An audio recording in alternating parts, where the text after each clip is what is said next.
আমরা আশঙ্কা করছিলাম যে কয়েক হাজার কোটি টাকা দুর্নীতি, কারণ এই দুর্নীতিটা 12 সাল থেকে শুরু হয়েছে, 22 সাল পর্যন্ত চলেছে।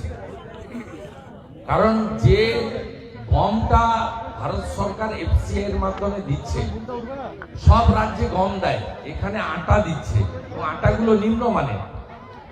সব রাজ্যে মোদীজি যে 82 কোটি লোককে বিনা পয়সায় রেশন দিচ্ছেন, মাথা পিছু 5 কেজি করে। আপনি ঝাড়খণ্ডে অন্য রাজ্যে দেখবেন সেখানে গম দেয়, এখানে গমগুলো খোলা বাজারে মাকিবুর রহমান, জ্যোতিপ্রিয় মল্লিকরা বেচে দিয়ে, পচা গম দিয়ে, রিজেক্টেড গম দিয়ে পেশাই করে আটার প্যাকেট করে লোককে খাওয়াচ্ছে। চালের ক্ষেত্রেও একই জিনিস। এফসিআই যে ভালো মিলের ভালো চাল, ফ্রেশ চাল, সেই চালটা জনগণ পাচ্ছে না। সেই চালটা মমতা ব্যানার্জির লোকেরা বেচে দিচ্ছে, অন্য রাজ্যে পাচার করছে। ছত্তিশগড়ে পর্যন্ত চাল বেচেছে, সেখানে কাঁকড় ভর্তি খারাপ চাল দিচ্ছে। এবং আপনি ধান কেনাতে এবারের এমএসপি চলছে 2350 টাকা করে কুইন্টাল, এবং 1 বিঘাতে সর্বোচ্চ 20 কুইন্টাল ধান লোক দিতে পারবে। এটা ভারত সরকারের প্রজেক্ট এবং সহায়ক মূল্য ঘোষণা করেন নরেন্দ্র মোদীজি, ভারত সরকার।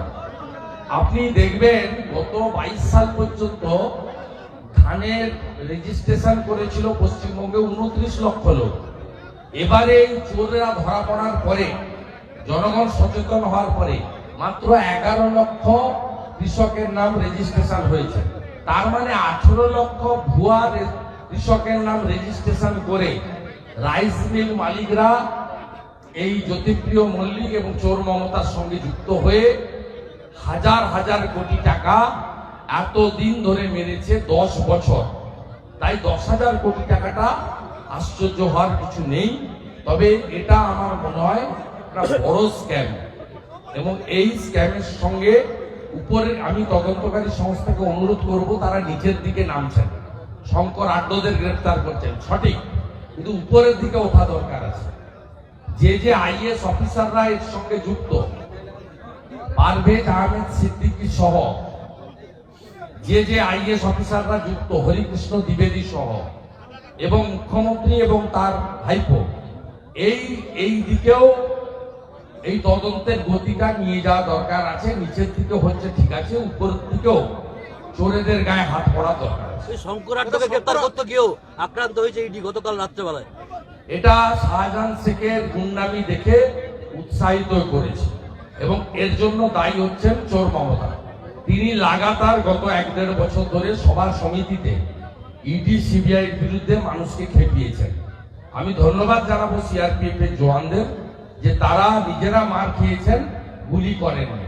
মমতা ব্যানার্জি এখন মুসলমান ভোট পাচ্ছেন না, বালিগঞ্জে পাননি, সাগরদিঘিতে পাননি। মুসলিমরা বুঝে গেছে 100টা মুসলমান গুন্ডা ডাকাত তারা বড়লোক হয়েছে, বাকি তারা গরিব হয়েছে। তাই মমতা ব্যানার্জির এখন সংখ্যালঘু লাশ দরকার। যদি কালকে 1-2 নিরীহ লোকের লাশ পড়তো, তাহলে আবার 30%কে শীতলকুচির ভোটের পরে যেমন 1 করেছিল, 1 করে ফেলত। তাই যেভাবে ইডির আধিকারিকরা রক্তপাত সহ্য করেছে, গুরুতর আহত অবস্থায় প্রাইভেট নার্সিংহোমে ভর্তি আছে।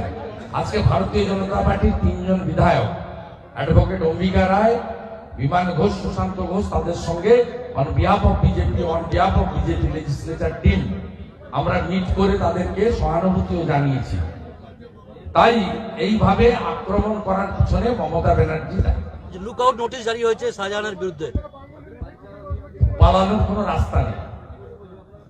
ওর সঙ্গে জুনাইদ বলে একটা ছেলে আছে, তার ফোন থেকে ভাইপোর পিয়ে গতকালই ফোন করে বলেছে পালিয়ে যাও, বাজার খারাপ। আমার কাছে প্রতি মুহূর্তের তথ্য আছে। কালকে ওখানে ধামাখালিতে পাখিরালয় লুকিয়েছিল, বরিশালে যাওয়ার টার্গেটে আছে, কিন্তু ওখানেও বন্ধু সরকার আছে, তাই চিন্তার কোনো কারণ নেই। এদের অবস্থা যা হওয়ার তাই। যারা তাণ্ডব করেছে তাদের তো কোনো শাহজাহানের বাংলাদেশে যোগ রয়েছে, বাংলাদেশে যোগ রয়েছে। ওর সঙ্গে শাহজাহানের শুধু নয়, হাজি নুরুলের যে পিএ আনসারি, তার দুটো মামাকে বাংলাদেশ থেকে এনে ভারতবর্ষের নাগরিক করেছে। আমি সব বের করি। তো যারা তাণ্ডব এই উত্তর 24 পরগনা, দক্ষিণ 24 পরগনা ক্রমশ দেশের সংবিধান, শাসন, আইন ব্যবস্থার বাইরে চলে যাচ্ছে যারা কাল এবং তাণ্ডব করলো, এইটা যাওয়ার পিছনে চিহ্নিত কিছু গুন্ডা রয়েছে। কেউ তৃণমূলের এমএলএ, কেউ তৃণমূলের এমপি, কেউ তৃণমূলের জেলা পরিষদ, কেউ তৃণমূলের গ্রাম পঞ্চায়েত প্রধান। এই লোকেদেরকে এরা অ্যান্টি ন্যাশনাল, এদের বিরুদ্ধে কঠিন এবং কঠোর ব্যবস্থা নেওয়া শুরু হয়েছে এবং এরা পরিষ্কার হবে। তো যারা কালকে এই তাণ্ডব চালালো তাদের মধ্যে আজকে কোনো বিন্দুমাত্র অনুশোচনা নেই, উল্টে তারা বলছে রয়্যাল বেঙ্গল টাইগার শাহজাহান সেই স্থানীয় বাসিন্দা। যতক্ষণ না এই মামলা এনআইএ বা সিবিআই না নেবে ততক্ষণ গলা থেকে এই আওয়াজ বেরোবে। কারণ মমতা পুলিশ তারা উল্টে শাহজাহানের বাড়ির কর্মচারীকে দিয়ে নাজার থানায় ইডি আধিকারিকদের বিরুদ্ধে এফআইআর করিয়েছে। শাহজাহানের সাথে জঙ্গি যোগ রয়েছে কি মনে হচ্ছে? শাহজাহানের সাথে জঙ্গি যোগ রয়েছে কি মনে হচ্ছে? জঙ্গি যোগটোগ নয়, নিজেই একটা জঙ্গি।